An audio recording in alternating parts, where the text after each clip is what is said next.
안녕하세요. 반갑습니다. 안녕하세요. 반갑습니다. 어떻게 우리 화면이 오늘 제가 안 나오네. 안 나와도 그냥 안 나오는 대로 그냥 해야 되는 것 같아 갖고 시간이 됐으니까 이제 시작을 하겠습니다. 제일 첫 번째 물건입니다. 자, 오늘이 며칠이지? 11월 13일이죠. 네. 저는 매월 둘째, 넷째 토요일 날 오후 3시서부터 제 나름대로 추천 물건을 강의를 하고 있습니다. 서울과 부산에서 하고 있는데, 서울에서는 토요일 날 하고 있고, 부산에서는 토요일 날 하고 있습니다. 서울에서는 토요일 날 둘째, 넷째 11시에도 한번 하고, 오후 3시에도 한번 하고, 11시에는 그냥 대면 강의로 하고, 오후 3시에 하는 것은 이렇게 지금 동영상으로 강의를 하고 있는데, 지금 저 보면은 오늘 이렇게 카메라가 안 나오니까 얼굴을 안 보여도 목소리는 들리죠? 아니, 저기, 김조 이사님, 그 목소리 들려요? 네. 아니, 그 방송으로도 들리냐, 이런 얘기죠. 잘 들려요? 그럼 됐습니다. 자, 그럼 제일 첫 번째 물건인데, 강원도 원주시에 있는 아파트입니다. 2분의 1 지분으로 나온 겁니다. 아파트인데 3.3평에 갖고 보면 2분의 1 지분 매각에 토지 건물 지분 매각으로 나와 있습니다. 감정 가격이 그 2억 2,600만 원에서 1,800만 원까지 떨어졌습니다. 근데 제가 보면 여기 보게끔 되면 저장 설정이 보면 설정이 일단은 김인하고 이충효하고 1번으로 설정이 되어 있고 그 다음에 감류를 통해서 이충효 지분만 경매로 나온 겁니다. 그러니까 김인하고 이충효가 이걸 같이 갖고 있는 거죠. 근데 지금 보게끔 되면 이충효가 여기에 거주하고 있는 걸로 나오고 있습니다. 자, 이거 보시게끔 되면 감정평가사가 갔는데 현장에는 채무자 이충효가 있었으며 임차인은 없다고 하였음 이렇게 나와 있죠. 그럼 이충효가 있는데 이충효 지분이 경매로 나왔죠. 근데 지금 이충효가 집에 있다는 거죠. 그냥 빚을 진 당사자가 지금 집에 있는데 돈이 없다는 겁니다. 그러면 이러한 것을 이 사람 이충효가 돈이 없다 그러면은 이거는 취하가 돼야 안 돼요? 안 될 수도 있는데 자 보시게끔 보면 여기 보면 김이나가 있고 이충효가 여기 2분의 1 지분권자죠. 근데 이충효가 지금 거주한다 그랬죠. 근데 이충효는 지금 서울시 광진구 군자동으로 되어 있는데 여기에 있는 공유자 여기는 어디서 살죠? 현재 이 아파트에 살고 있죠. 그러면 김인하고 이충효하고 부부지간으로 볼 수도 있겠죠. 같이 거주한다는 얘기는 아닌가? 짐작은 그렇게 해볼 수 있지 않겠냐 이런 얘기죠. 그랬을 때 다시 말하면 김인하가 여기서 그대로 살고 있으려면은 우리 지분을 사든지 취하시키든지 해야 되겠는데 그러면 김인하가 취하시키는 게 좋아요? 아니면 우리 지분을 사는 게 좋아요? 아니, 자 봐십시오. 우리가 이충효 지분을 지금 샀지 않습니까? 샀으면 우리가 돈을 내죠. 돈을 냈으면 지금 보게끔 되면 제일 먼저 1번 설정 농협에다가 먼저 주죠. 주지 않습니까? 그리고 그 나머지는 캐피탈에다 주죠. 이거 어차피 예를 들어서 우리가 이거를 지금 자 봅시다. 이것이 1,800인데 우리가 2천만 원에 우리가 낙찰을 받았다고 가정을 합시다. 그 2천만 원 낙찰을 받았으면 2천만 원을 법원에다 내죠. 법원에다 내면은 여기 선순위 있으니까 2분의 1이니까 우리가 2천만 원 주고 산 것 중에서 1,000만 원은 먼저 여기 설정된 데서 먼저 배당으로 가져가겠죠. 그러고 나면은 나머지를 가지고 강제경매한 사람의 지분을 나머지를 가지고 돈을 주겠죠. 그러면은 일단은 반은 갚고 나머지만 가지고 강제경매를 예를 들어서 1,800만 원의 강제경매가 나온 것을 일단 먼저 갖고 1,000만 원은 강제경매로 가지고 1,000만 원 안 갚아도 되잖아요. 누구 입장에서 보면은 김인하의 입장에서 보면은 그렇지 않습니까? 그렇기 때문에 취하시키지 않고 우리 낙찰을 받은 우리 거를 사든지 아니면은 반대로 아예 처음부터 또 공부를 잘한 사람이라면은 공적 우선 매수를 들어올 수 있겠죠. 공적 우선 매수를 들어오지 않는다면 우리 집을 산다든가. 근데 김이라도 돈이 없다. 이판사판이다. 하게끔 되면은 그러면 우리는 어쩔 수 없이 다 팔아서 나누자 하게끔 될 때 그런 경우에 전부 다를 팔게끔 되면 아파트는 거의 90% 선에는 매각이 되지 않습니까? 그러니까 질르지 말고 70% 선에서는 한번 사봐도 되지 않겠냐 이런 얘기입니다.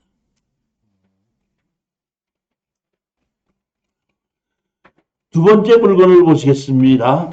두 번째 물건은 평택 겁니다. 평택.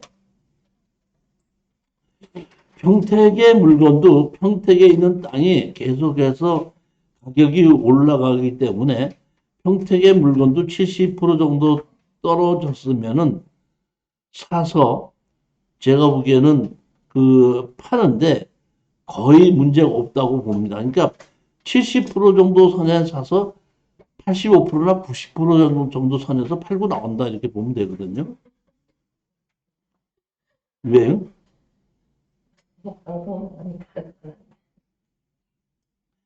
여기 두 번째 평택시 물건은 대항력이 있는 임차인도 없고 아무것도 없고 선순위도 없고 아무것도 없기 때문에 이거는 그냥 일반 물건이에요.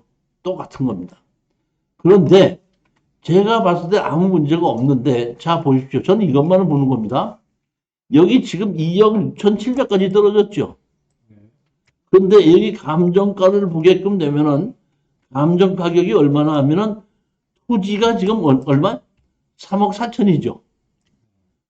토지가. 그럼 예를 들어서 내가 이거를 낙찰을 받아서 2억 6,700 주고 산 거를 3억 한 2천에만 판다. 건물값 안 받고 판다. 가정했을 때에 땅이 지금 3억 4천이 감정가잖아요.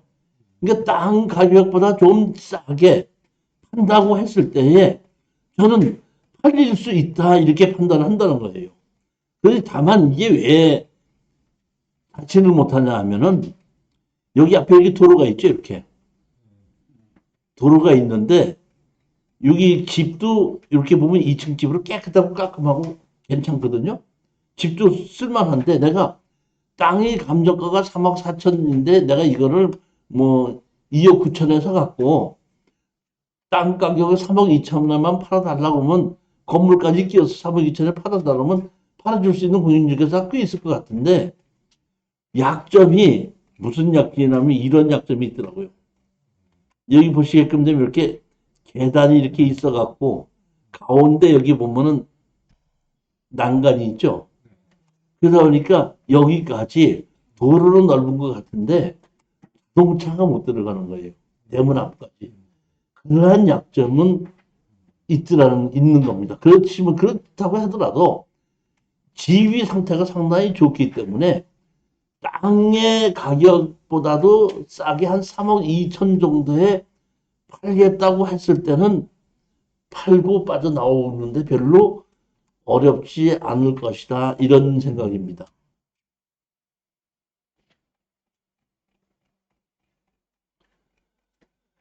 자, 세 번째 물건을 보시겠습니다. 세 번째 물건은 제가 여러분에게 이 권리 분석을 해드리는 것을 잘 들으셔야 됩니다.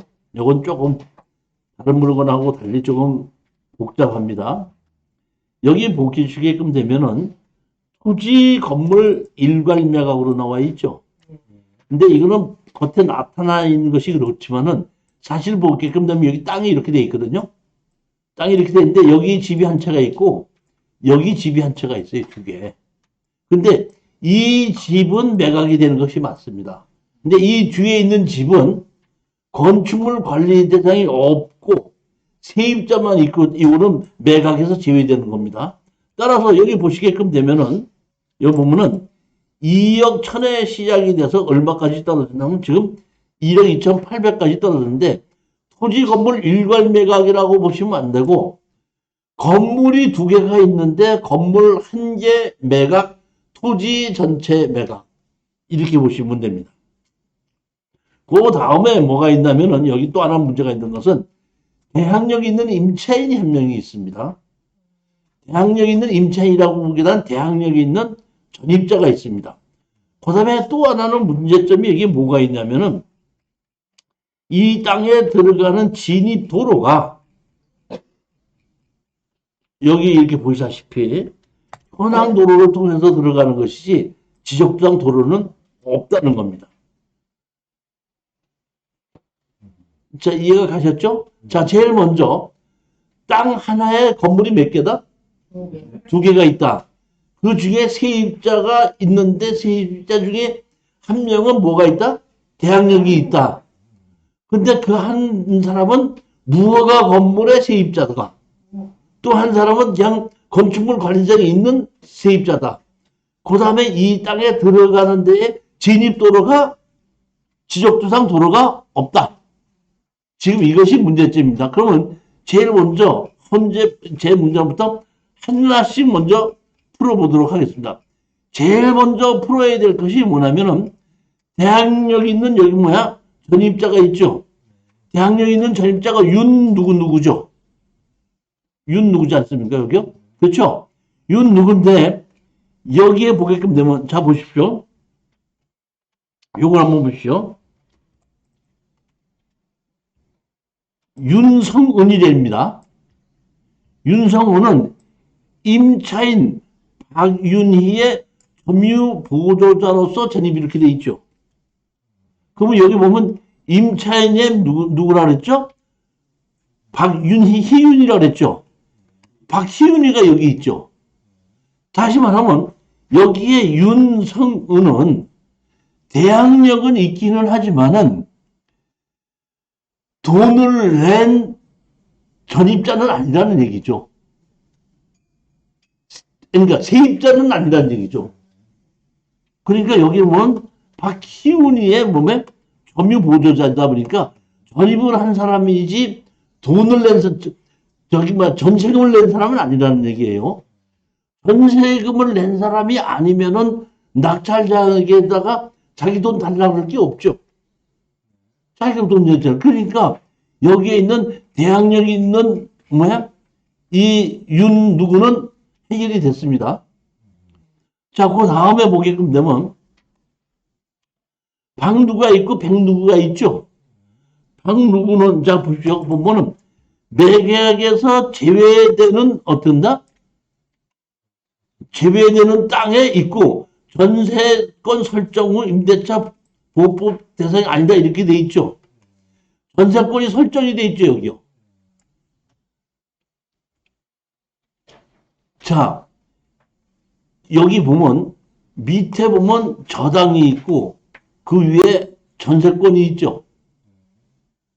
우리 저기 뭐 이중일님 네. 기준 권리가 우리 경매에서는 항상 제일 알아야 되는 것이 기준 권리부터 찾아야 되죠.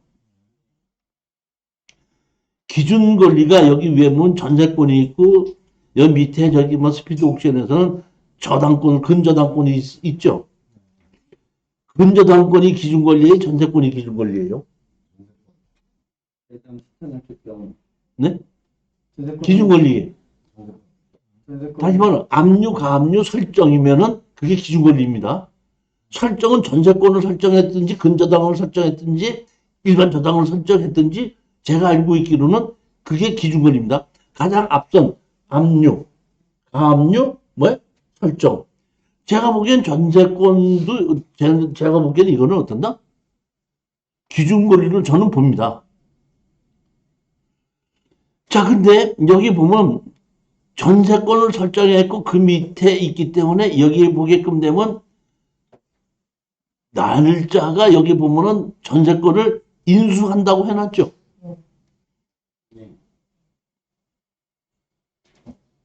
그리고 여기에 보게끔 되면 여기에 전세권이 100이라고 하는 사람이 전입은 없죠. 확정일자는 받았죠. 계약 확정일자 받았죠. 여기에 보기에는 4천만 원 해놨죠.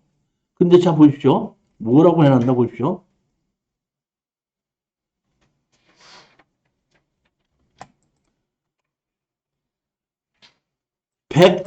백청자래입니다.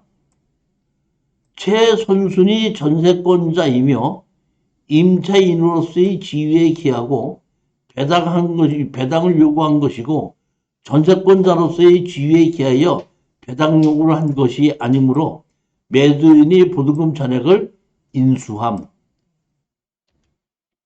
다시 말하면 이 사람이 뭐 한 사람이야? 세를 들어가 있는 사람이죠. 세를 들어가 있죠. 그런데 자기가 세를 들어가 있기 때문에 세입자로서 배당 요구를 했지 전세권자로서 배당 요구를 했다는 게 아니죠. 무슨 얘기인지 이해가세요 지금? 근데 여기 보십시오. 전입이 없죠. 전입이 없잖아요 여기. 전입이 없기 때문에 전세 설정을 해놨죠. 그럼 전입이 없는 사람을 임대차 보호법에 의해서 해줘야 안 해줘요. 그러니까 이 사람은 이 백누라는 사람은 자기가 그렇게 신청했다는 것이지 그대로 된다는 뜻은 아닙니다. 이런 얘기예요 보면. 그렇기 때문에 여기서 보게끔 되면 이 사람이 배당을 요구한 건 자기는 전세권자로서 배당 요구를 했다는 계약자로서 배당 요구를 했다는 거지 전세권에 의해서 배당 요구를 하지 않았다. 했다고 하더라도 전세권에 의해서 배당이 된다 이런 얘기입니다. 그러니까 우리 낙찰자한테 인수되는 건 아니다 이런 얘기입니다. 지금 권리분석에서 이제 이해가 가십니까?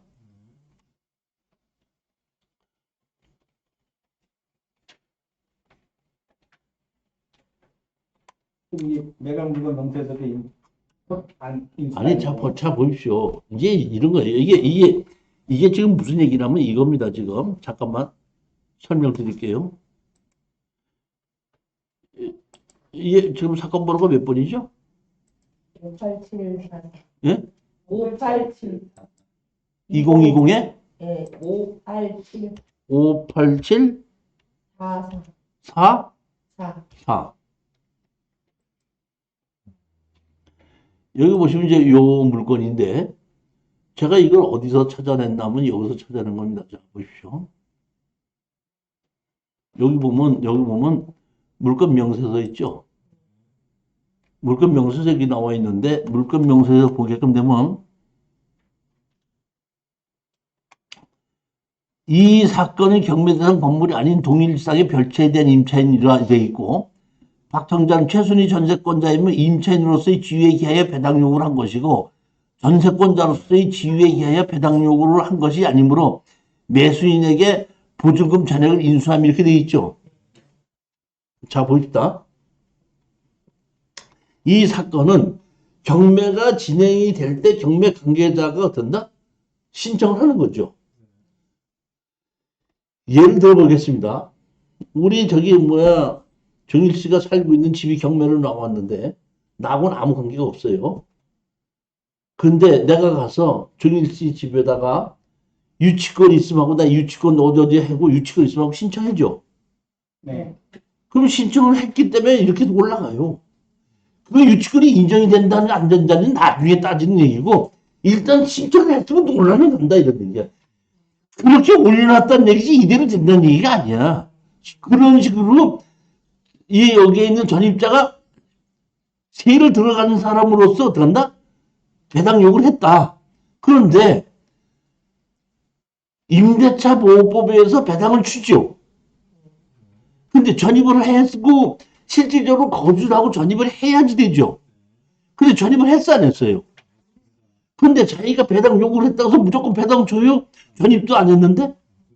안 줘요. 근데 자기로서는 전세권으로서 신청한 것이 아니라 세입자로서 신청을 했는데 임대차 보호법에 의해서 세입자로 돈을 주려면은 전입을 해야 되는데 전입을 안 해놨죠.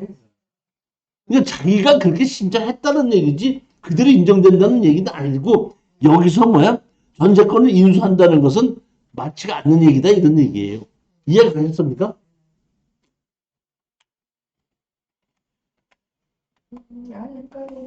미등기 건물이 전세권 설정 가능한가요?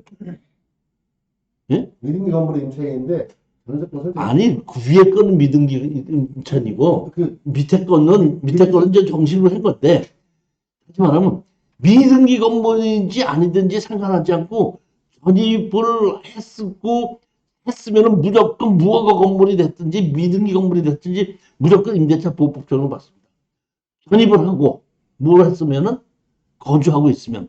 따라서, 지금 보게끔 되면, 주택이 아닌, 무슨 상가, 사무실 이런데 전입을 하면 거기는 거주를 할 수 없는 것이기 때문에 전입을 받아줄 수 없습니다. 이렇게 얘기합니다.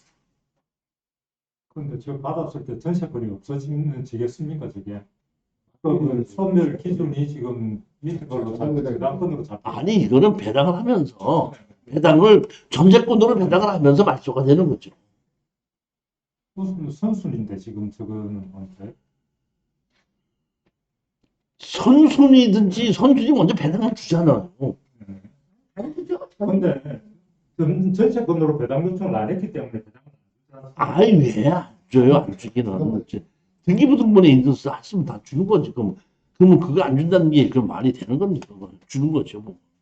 배당 요청을 안 했는데 그럴 수가 있습니까?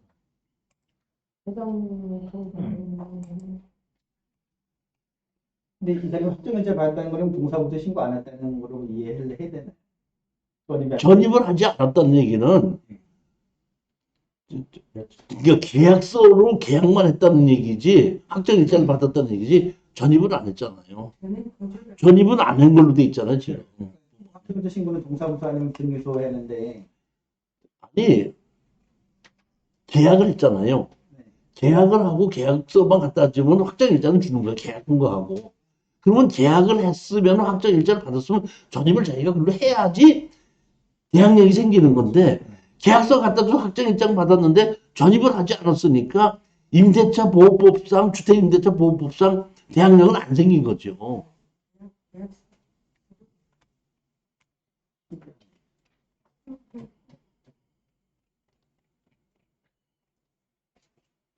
제가 권리 분석을 잘 못할 수도 있겠죠. 그렇지만 제가 생각하는 것은 나는 맞다고 봅니다. 따라서 여기 보면 집이 두 채가 있지 않습니까? 제가 봤을 때는 여기 보면은 여기까지 이렇게 있어서 이 땅은 얕고 이 땅은 높아요.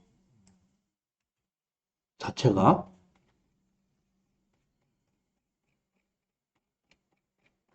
여기 보시게끔 되면은 여기 보면은 지적도상 도로가 없습니다. 207-1이라는 대지가 있는데 내가 이 땅을 낙찰받으면 여기를 통해서 하는데 207-1 주인이 너 다니지 마. 돈 내놔. 이렇게 할 수가 있습니까? 여기 집이 앞에 요거는 건축물 관장이 있는 집이고 요 뒤에 있는 집은 건축물 관장이 없는 무허가 건물이에요. 그리고 요게 보면 그 현황도로입니다. 그럼 여기 뭐 항공사지면 여기 집 있고 여기 집이 있죠. 제가 여기 여기 보시면 이렇게 여기 층이 됐어서 여기 높은 것이 보이죠. 그렇죠? 여기서 뒤에서 본 것이 이렇게 집이 앞에 있고 이렇게 집이 높잖아요. 이 계단도 여기 있잖아요. 계단 이렇게 올라가지 않습니까? 이 앞에 뒷집이고 이거는 무허가 집입니다. 앞집은 건축물 관리자 있는 거고 앞집에 건축물 관리자는 이렇게 있고 건축물에 이순애라고 나와 있죠. 자, 그럼 우리가 제일 마지막에 자 보면 아까 전세한 것은 우리가 안 넣은 게 아니다. 그 다음에 대항력이 있는 세입자 우리가 물어주는 게 아니라 그건 다 나왔죠. 나머지 세입자도 기준금리를 넣기 때문에 문제될 건 없다. 이렇게 다 나왔지 않습니까? 그건 나왔는데 이제 마지막에 문제가 뭐냐면 도로가 문제가 있죠. 그러면 건축법에서 도로는 건축법 45조에 이렇게 되어 있습니다. 다른 사람의 땅을 이용하여 진출입을 하고자 할 때는 그 땅 주인의 사용 승낙을 어떻다? 받아와야 한다. 다만 지방자치단체로 정한 경우에는 그러하지 아니하다 이렇게 돼 있죠. 그러니까 제가 보면 지방자치단체, 진천군 지방자치단체 조례를 봤어요. 조례 뭐라고 했죠? 주민들이 사용한 통로로서 그 통로를 이용하여 건축하거나 신고된 사실이 있거나 건축물이 건축물 된 경우 우리는 이 도로를 이용해서 건축물이 건축돼 있죠. 그러니까 또다시 그 앞에 있는 땅 주인이 막을 수가 없다 그런 얘기입니다.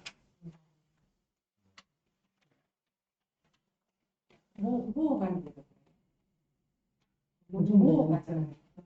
무허가도 있는데 건축물 관리장이 있는 건물도 있잖아요. 자, 그러면 무허가 건물이 있는데 무허가 건물이 주인이 있어요? 주인이 없어요? 있습니다. 건축물 관리단이 없는 것이지 건물 주인은 있죠. 거기에 아까 1,500만 원 가지고 누가 계약을 했다 그랬죠. 그 사람 만나면 누구하고 계약한 것이 나오죠. 건물 주인하고 계약했겠죠. 그러니까 우리는 그 건물 주인을 상대로 너 철거하고 나가라 지정내놔라고 요구할 수 있죠. 아니, 교수님, 여기 전세권에 특별 매각 주권에 의한 인수라고 했거든요. 여기 마술이 납니까? 특별 매각 주권이 아예 정해져. 이거 그 이제 보면은 이제 저렇게 이렇게 생각하시는 분이 많거든요. 그렇기 때문에 이게 가격이 내가 보면 떨어졌을 거라고 봐요. 제 권리 분석이 틀렸을 수도 있고 맞을 수도 있겠죠, 보면은. 자, 아까도 이거를 설명해 주고 오늘 그 강의가 2시간이나 3시간이 걸렸는데 이런 얘기를 하느라고 3시간이 걸려진 겁니다. 자, 보십시오. 제가 경매 강의를 시작한 지 20년이 됐거든요. 예전에 제가 3억짜리 아파트가 경매로 나왔는데 대항력이 있는 세입자가 5천만 원의 전세가 들어가 있더라고요. 그러니까 낙찰자가 5천만 원을 물어줘야 되겠더라고. 그 사람이 뭐냐? 배당 요구를 하지 않았기 때문에. 그래서 그것이 2억으로 떨어졌거든요. 그래서 2억으로 낙찰을 받고 제가 그 낙찰을 갖고 거기에 사시는 분에게 내가 낙찰을 받은 사람이라고 얘기를 했어요. 그리고 언제부터 계약을 했냐고 물어보고 앞으로 언제까지 더 살기를 원하냐고 물어보고 내가 낙찰 받은 사람인데 언제까지 더 살기를 원합니다. 오케이, 그러면 그렇게 살게 해드릴 테니까 대신에 제가 1,000만 원을 따로 드릴 테니까 당연히 살고 싶을 때까지 사시고 1,000만 원을 따로 드릴 테니까 배당 요구 안 했는데 배당 요구를 좀 법원에서 해 주십시오. 그 사람이 가서 배당 요구를 해갖고 법원에서 배당으로 받아간 겁니다. 그럼 그 사람은 5천만 원이 세 들어가고 자기 거를 다 살고 6천만 원 받아가는 거죠. 그런 일이 있기 때문에 그렇게 되는 것을 방지하기 위해서 배당 요구로 된다? 정해놓고 바꾸지 못하게끔 만들었어요. 만약의 경우에 이런 경우를 그걸 그대로 인정을 한다면 누구든지 나는 전세 들기도 해놓고 어떤다?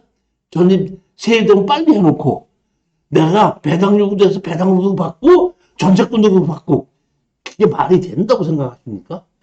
그런 일이?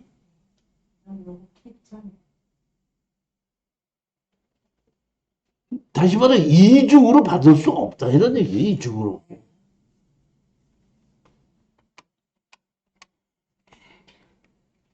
네 번째 물건을 보겠습니다.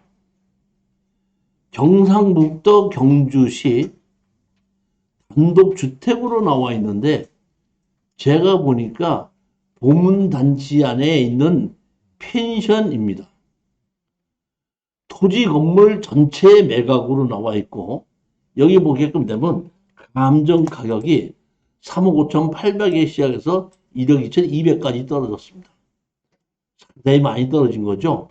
34% 반 이하로 떨어졌습니다.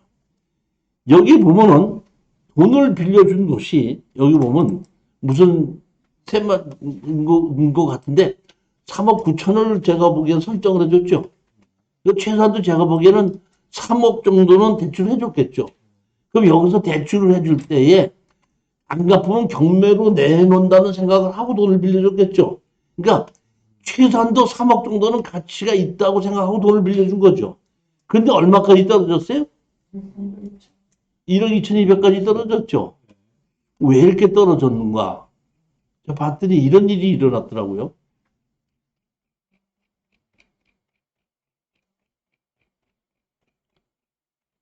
여기 감정평가사가 이거 한 겁니다. 여기 우리 집이, 우리가 낙찰받은 게 이 집이죠. 근데 들어가는 입구에 이렇게 남의 땅이 있죠. 그렇죠. 자, 토지 이용계약 확인원을 한번 보겠습니다. 토지 이용계약 확인원을 여기 보게끔 되면, 여기, 자, 여기 지금도. 여기 딱 보면 우리 요걸 낙찰받는 거죠. 여기가 도로죠. 우리 도로와 이 땅 사이에 다른 땅이 있어요, 없어요? 이 사람이 막으면 우리 돈 줘야 돼, 안 줘야 돼? 네? 제가 보기엔 이 땅은 이게 문제점이에요. 근데 제가 판단하기에는, 자, 보십시오. 여기 도로가 여기는 좁고 여기는 넓죠. 여기는 넓죠. 여기는 좁죠. 그런데 이렇게 건축법상 도로가 4m가 안 되고 좁을 때는 한쪽을 이렇게 잘라갖고 넓혀서 건축법상 도로를 만드는 조건으로 건축허가가 나는 거예요. 이거를 도로를 만들지 않으면은, 띄우지 않으면 건축허가 안 나거든요. 자, 그래서 제가 이거를 들어가서 건축물 현황도를 제가 봅니다. 건축허가 받을 때의 도면을 본 겁니다. 건축선이라고 나왔죠? 건축선 나오지, 여기 후퇴. 건축선, 여기까지가 원래 경계인데, 여기 뒤로 어떻게 한다? 건축선 후퇴했다는 것이 나오지 않습니까? 이렇게. 그러니까 건축선 후퇴에 의해서 된 이런 것은 막거나 할 수 없다, 이런 얘기입니다. 똑같이 마찬가지로 아까에 보면, 동도를 이용해 건축허가 난 적이 있을 때는, 동도를 이용해 건축허가 난 적이 있는 겁니다, 이것도. 그렇기 때문에 그런 거는 무시하고 입찰에 들어가셔도 아무 문제가 없다, 이런 얘기입니다. 건축선에 의해서 건축법상의 도로 넓이가 안 될 때는 그만큼을 중심선에서 후퇴한 선을 건축선으로 만들어서 거기를 어떤다? 도로로 같이 쓸 수 있게끔 만드는 것이 건축법에 있는 겁니다. 여기 보시면 집이 세 동이죠? 네. 위로 들어간 2층이 올라가는 것이 있죠? 그러니까 제가 보면 밑에서 세 가구, 위에 세 가구로 해갖고 있는데, 이게 우리 조 여사님께서 올 여름에 갔다 오신 풀빌라라고 합니다. 그게 풀빌라였군요.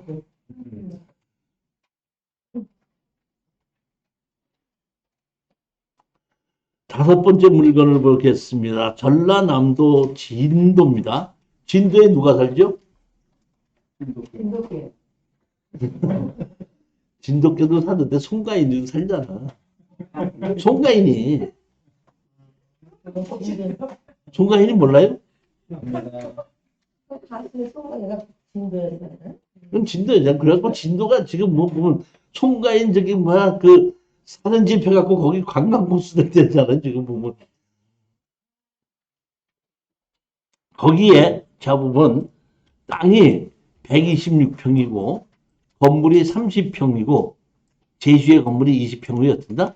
경매로 나온 건데 감정 가격이 5,900에 시작이 됐습니다.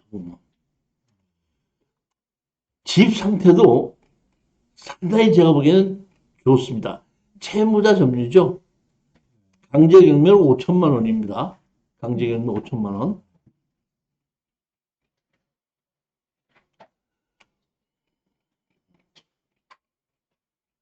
요 집이죠.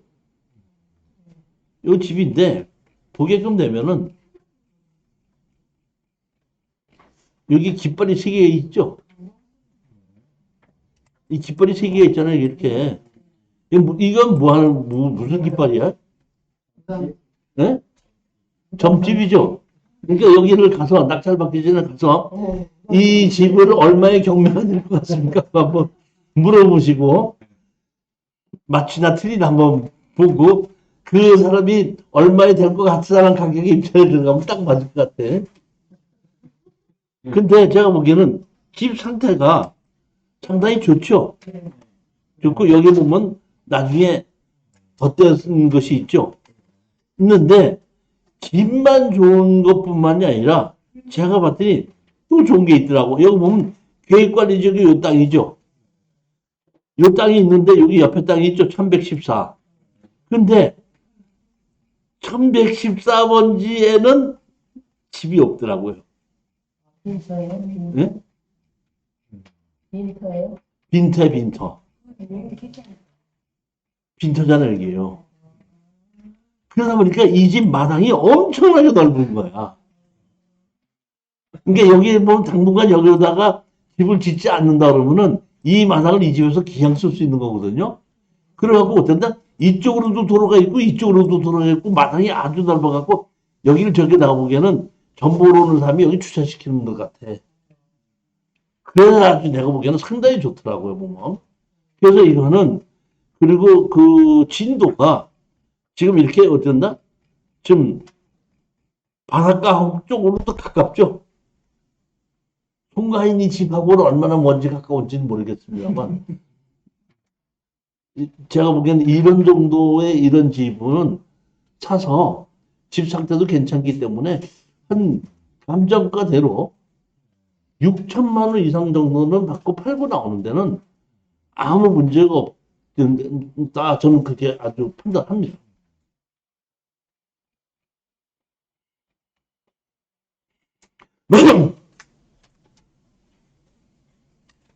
여섯 번째 물건은 이거 저기 뭐야 우리 그 음성이나 안성만 다니지 말고 이거는 한번 어떤가 한번 보세요. 선생님? 예. 안흥 저기 뭐 저기 안흥에 가봤어요? 찐빵이요?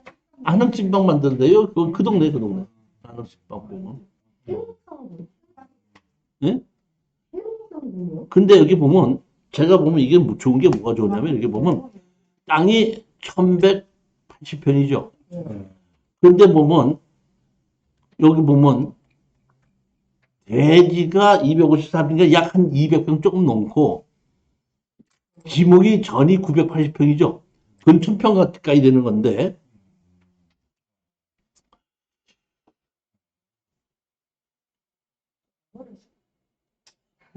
아니 이제 이거는 농지 취득 자격 증명서를 발급받아서 제출해야 되는 겁니다. 근데 그냥 이거는 낙찰을 받아서 바로 팔고 나올 생각하지 마시고 이거는 좀 가지고 있으라 이런 의미입니다. 저는 가지고 있고 자 보십시오. 집이 여기 보게끔 되면은 집이 그래도 쓸만하죠.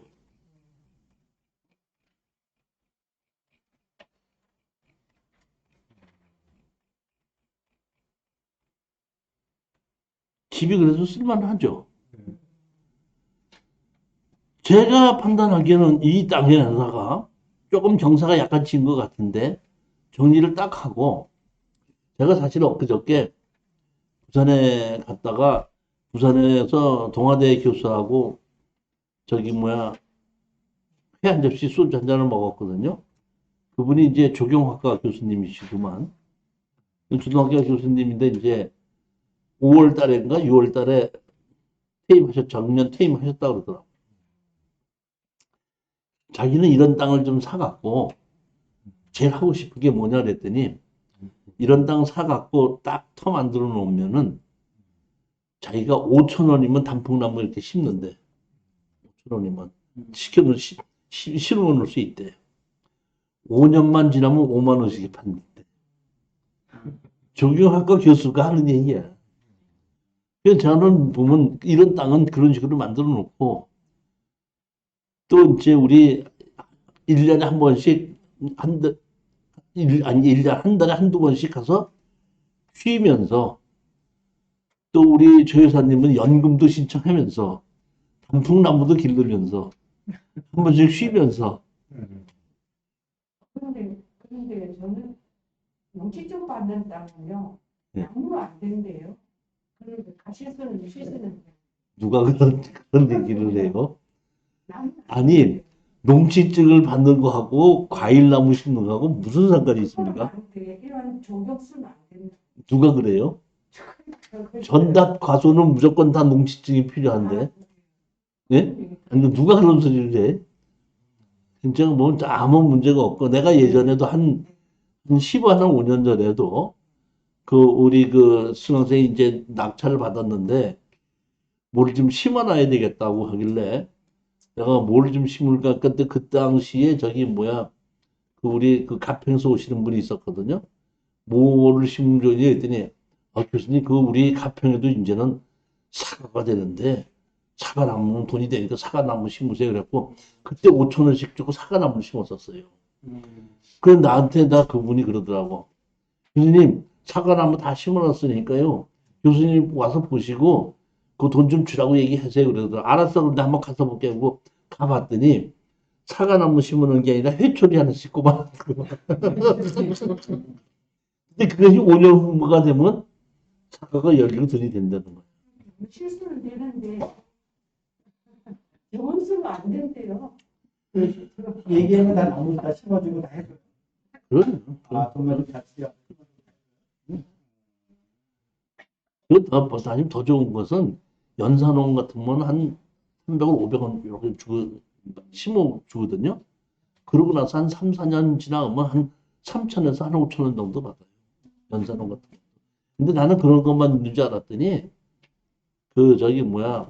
아까 얘기했던 단풍나무가 제일 좋다고 그러더라고, 적용하는 데는. 단풍나무 5천 원만 주고 심으면 5년 있으면 무조건 5만 원이래. 그렇게 얘기하더라고요. 저는 그런 정도로 쓰면 좋지 않느냐, 이렇게 생각을 하고, 연금용으로도 좋지 않느냐. 우리 가격에 이 연합 34%까지 떨어졌는데 우리가 40%로 낙찰받는다고 하더라도 연금으로 투자도 좋지 않느냐. 이런 생각이 들어서 사실은 이건 내가 좀 살까 이런 생각도 좀 했었어요. 그러니까 이거는 그냥 사갖고 바로 빠져나오는 것이 아니라, 빠져나오는 것이 아니라 이런 얘기죠.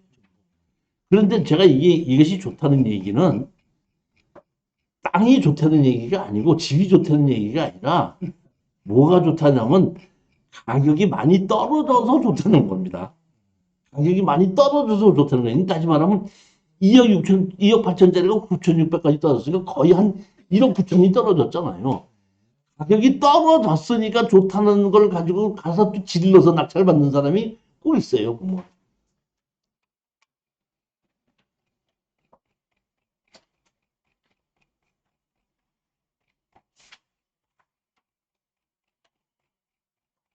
삼차때 위로 써야지 붙더라고. 몇분들이 많아. 약간 형사가 짓고 이렇게 보면 괜찮잖아요. 저는 뭐 괜찮은 것 같더라고요. 좀. 다만 약점이 주택가하고 좀 떨어져 있어. 나홀로야. 기적부서는 선생님 그 땅도 주택 나중에 농막으로 인도된 게 가능하나요? 안 됩니다. 농막으로 하는 게 아니라 단독 주택을 농막이 되는데 이렇게 시골에 있는 몇 미만의 주택으로서 5,700 미만인가 이런 경우에는 1가구 2주택으로 들어가지가 않아요. 그런 경우에는. 그러니까 그런 경우에 갖고 있어도 문제가 없다 이렇게 생각하시면 됩니다. 근데 이제 비싼 집 1억짜리, 1억 5천짜리 이런 집을 그런 시골에 갖고 있으면 그때는 1가구 2주택이 아니라 별장으로 취급을 해요. 그럼 더 가격이 높아집니다. 고향주택 이렇게 해가지고 또 일반 5,700만 원 미만인가? 예, 이런 주택인 경우에 미만의 지역에서 5,700 미만의 주택 정도인 경우에는 1가구 2주택으로 치질 않는다. 7번째 물건이 있습니다. 제주도 서귀포시 토지 건물 전체 매각입니다. 제주도는 제가 말씀드렸듯이 계속해서 지금도 그 투자를 하고 국제 자유도시로서 올라갈 거라고 보기 때문에 제주도에 있는 물건이 경매가 시행이 되면은 신권으로 가져가는 경우도 있지만 대부분의 70%까지 떨어지면은 80%에서 85% 선의 낙찰을 받아요. 그래서 한 3, 4년 갖고 있다가 더 올라갔을 때 이제 팔고 나온다 하는 것인데 대부분의 제주도는 바로 팔고 나오는 것보다는 최소한도 3년에서 5년은 보유하다가 팔겠다는 조건으로 투자하는 것이 맞습니다. 단독주택으로 170평입니다. 170평. 보면. 그러니까 대형적인 임차이나 뭐 이런 거는 아무것도 없습니다. 보면은. 그러니까 아무 문제가 없는 땅입니다. 전입제대주 김동식 소유자의 남편 외에는 주민등록 된 사람도 없다 이런 얘기입니다. 아무 문제가 없는.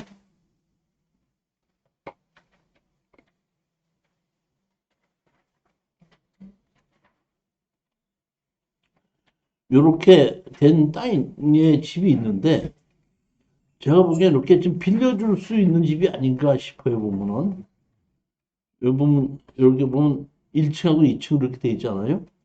그럼 제가 보기에는 1층, 2층 이렇게 있어갖고 이거를 별도로 해가지고 뭐 제주도 한 달 살아보기는 한다든지 뭐 2, 3일 온다든지 했을 때 빌려주는 집으로 쓰고 있지 않는가 그렇게 보는 건데 한번 좀 투자해 볼 만하지 않겠느냐 이렇게 보는 건데 여기 조이사님 우도 가셨어요? 우도 제주도 가서 여기가 지금 요 밑에가 이쪽이 지금 제2 그 제주공항 생기는 곳이 이 밑이죠. 그래서 요쪽이 제가 보기에는 가장 지금 그 제2공항 생기면서 그 땅 가격이 올라갈 거에 있는데 이게 우도를 맞은편에 보고 있는 그런 쪽에 있는 집이거든요. 제가 생각하기에는 이런 정도도 우리가 낙찰을 받아서 최소한 한 5년은 빌려주면서 월세를 받으면서 인터넷으로 해서 가지고 있다가 팔면 되지 않나 이렇게 생각합니다.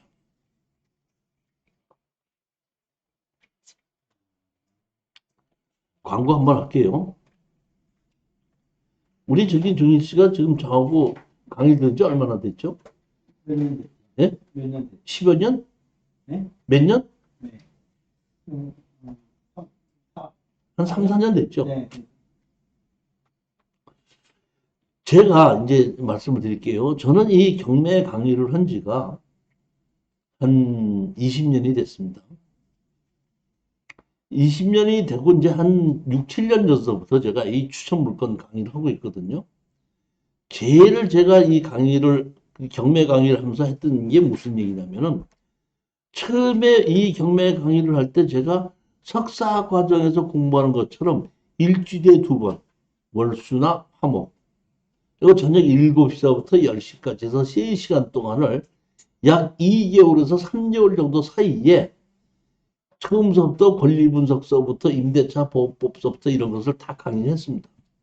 열심히 나와요. 3개월 동안 열심히 강의했죠. 그럼 이제 수료하지 않습니까? 수료하고 나서 한 경매를 해야지 하다가 한 2, 3개월만 지나면 권리분석 기억이 나, 안 나? 그러니까 강의는 다 들었는데 낙찰을 못 받는 거고 수익을 못 올리는 거예요. 자, 공부를 해야 돼? 돈을 벌어야 돼? 돈을 벌어야 돼요. 돈을 벌려면은 낙찰을 받아야 되는데 좋은 물건을 받아야 돼? 돈이 되는 물건을 낙찰을 받아야 돼?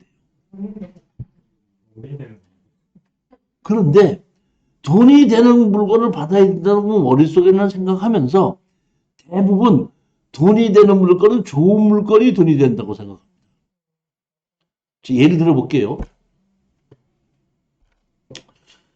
한 10여 년 전입니다. 10여 년 전에 우리 여자분 수강생 한 분이 저한테 전화가 왔어요. 교수님, 오늘 7시쯤에서 제가 저녁 강의를 하러 가야 되는데 제가 한 5시쯤 갈 테니까 저녁 식사하지 말고 기다리세요. 제가 식사로 대접을 꼭 하려고 그래요. 이러더라고요. 내가 50살이 넘었을 때에 40살 먹은 이쁜 여자가 나한테 와서 밥을 사줄 일이 있어 없어? 있어요. 뭐 있어 이게는. 그래서 그분은 예 감사합니다 하고 같이 저녁 먹으러 갔죠. 저녁 먹고 나면은 나한테 할 말이 있어 없어? 할 말 하려고 저녁 사준다고 그랬죠. 그 말이 뭐야? 나 그래 교수님 강의는 열심히 들었는데요. 아무래도 돈이 되는 거는 물건을 못 고르겠어요. 교수님이 돈 되는 거 하나 골라주면 안 돼요? 그러면 내가 골라줘 안 골라줘? 골라줬죠. 그분이 틀림없이 나한테 뭘 골라달라 그러면 돈 되는 물건 골라달라 그랬죠. 근데 하나 골라줬는데 어떤 물건을 골라줬냐면 그 땅과 집이 경매로 나오는데 그 앞에다가 이 땅은 도로는 사도임. 그 사도임, 그러니까 다닐 수 없다는 것을 공지합니다. 이거를 제가 골라줬어요. 그러니까 49%까지 떨어진 거란 말이야. 근데 나보고 물어보던 내가 이거 하나 들어가고 줬더니 보더니 49%까지 떨어졌잖아. 이거 돈이 돼요? 그러더라고. 아, 돈 돼. 오케이, 예, 알았습니다. 감사해. 이거 낙찰 받아서요. 돈이 되면요. 이번에는 저녁 식사가 아니라 소주를 한번 멋있게 쏠게요. 오케이. 입찰에 들어갔어? 안 들어갔어? 안 들어갔어. 근데 다음번에 왔을 때 물어봤어. 왜 입찰에 그거 골라줬는데 안 들어갔어요? 내가 그때 배운 거야. 왜 입찰에 안 들어갔어? 그랬더니 교수님 그러지 않아도 죄송한데요. 제가 교수님이 골라줬다고 해가지고요. 남편한테 이거 교수님이 골라줬다 그랬더니 현장 답사 한번 같이 가자고 해갖고 일요일날 같이 현장 답사도 가고 같이 밥도 먹고 영화 구경도 오자고 해서 아침 일찍이 나섰거든요. 근데 현장 가서 보더니 거기에 이거 못 들어간다고 써붙여놓고 너 미쳤니 이걸 왜 들어가니 이래갖고 된다? 못 들어갔어요 그러더라고. 다시 말하면 만약의 경우에 그것이 그대로 들어갈 수 있고 아무 문제가 없다면 좋은 물건이야. 그리고 그 이전에 70% 이전에 낙찰이 됐을 거야. 근데 그 여자분이 돈이 되는 걸 골라달라고 그랬죠. 그러다 보니까 못 들어간다고 막았다고 했죠. 그러니까 49%까지 떨어졌죠. 그거를 사서 막지 못하게끔 만들어야지 돈이 되는 거예요. 돈이 되는 물건과 좋은 물건은 다르다는 겁니다. 따라서 제가 아무리 설명을 해줘도 알아듣지 못하다 보니까 제가 그런 특수경매 물건만 골라주고 거기에 대한 설명만 따로 해주는 거예요, 지금.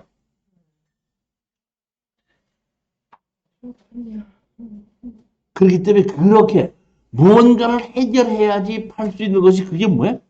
특수경매거든요. 자, 그러면은, 자, 정인 씨도 마찬가지입니다. 가서 봤더니 어떤 놈이 땅을 낙찰하고 있는 거를 낙찰받고 싶은 생각이 나, 안 나? 안 나는 건 당연한 거예요. 그렇기 때문에 나는 그걸 가지고 어떻게 한다? 낙찰 받으라고 강요하지 않고 1년 동안을 이런 거 저런 걸 다 설명을 듣고 공부도 하고 다른 사람 낙찰 받는 걸 다 보면서 1년 동안을 강의를 듣다가 보면은 다른 사람이 낙찰을 받고 해결한 것도 다 보고 몇 분을 들었잖아요. 그 다음 결과도 오잖아요. 그러고 나면은 한 5, 6개월 정도 지나면 아, 저런 거를 받아도 되는구나 하는 생각이 들게끔 만들어서 1년을 강의를 하고 1년 중에서 한 개만 낙찰을 받아도 1년 낸 등록금의 100배는 벌고 나간다 이런 얘기예요.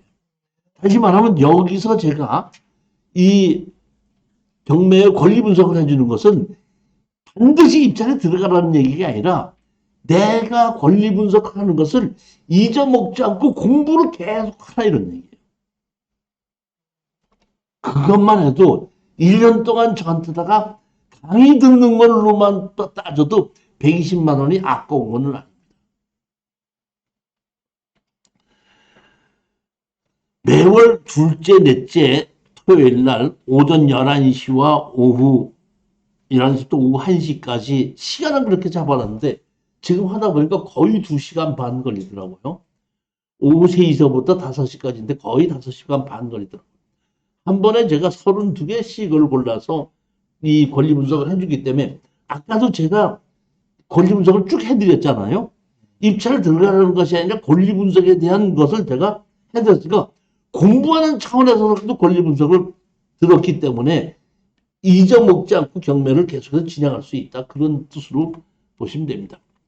4개월에 60만 원을 할 수도 있는데 제가 보기에는 1년에 120만 원도 제가 보기에는 상당히 공부하는 입장에서는 괜찮다. 서울에서도 하고 언제 합니다? 부산에서도 합니다. 부산에는 사구 재성로 그러면 완전히 그 부산에서 저쪽 어떻게 된다? 김해 끝, 맨 끝이에요, 끝. 근데 제가 거기를 정한 이유는 아파트 상가 2층이거든요. 그렇기 때문에 거기에 그냥 차 갖고 와서 잠깐 들어라 이런 얘기예요. 한 달에 2번만 오는 거니까 교통이 좋은 곳에 전철 타고 오려고 생각하지 말고 지금 웬만하면 차에 있으니까 차 타고 그냥 와서 잠깐 듣고 갈 수 있기 때문에 주차시키기 편한 곳이 좋으냐 전철역 가까운 곳이 좋으냐 이런 얘기인데 전철역 가까운 곳이 좋아 주차시키기 좋은 거 좋아. 그래서 이쪽으로 그냥 골라서 지금 강의하고 있습니다. 보면. 자, 8번째 물건을 보시겠습니다.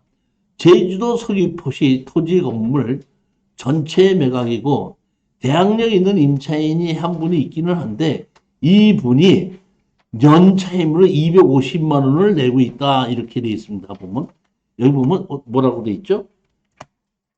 연세 250만 원 정도 이렇게 되어 있죠. 이렇게 해서 이 사람이 쓰고 있기 때문에 이 사람은 대항력 있는 전입자는 되지만은 전세 보증금은 줄 게 없기 때문에 그건 무시해도 된다 이렇게 보시면 됩니다. 먼저 번에도 제가 이거를 몇 개월 전에 추천을 했었는데 변경이 됐었거든요. 그런데 지금 7월 달이었다가 11월 달이니까 한 3개월 만에 다시 나온 겁니다. 나온 건데 제가 보기에는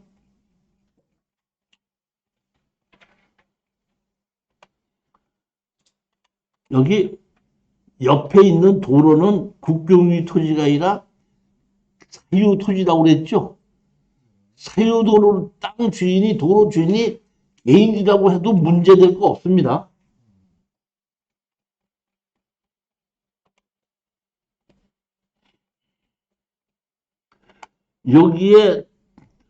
여기에 도로 땅 주인이 있고 여기도 이렇게 길게 이렇게 쪼가리 잘라져 있죠. 이 잘라진 것은 제가 아까도 얘기했죠. 건축선에 의해서 된 것이라. 그리고 이 땅 주인이 개인이라고 했죠. 개인이 했어도 지적도상 도로로 바뀌어 있죠. 그 사소법적으로 적용받기 때문에 그것도 문제될 게 없다 이런 얘기입니다. 제가 이 땅을 제일 좋다고 한 것이 보면은 여기 보면 남쪽에 있는데 여기 보면 서귀포 시쪽 앞에 있는데 바닷가에서부터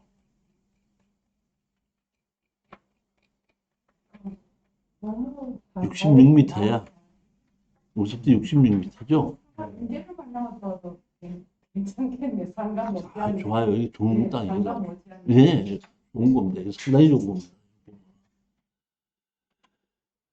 그래서 이거는 우리가 뺏기지 말고 이런 건 사두고 한 4, 5년만 갖고 있어도 일단 다시 말하면 우리의 경제력이 지금 3만 불에서 한 5만 불 정도 가지 않습니까? 제주도에 이런 땅은 그 당시 되면은 가격이 상당히 많이 올라갈 수 있는 땅입니다. 이런 거는 제가 보기에는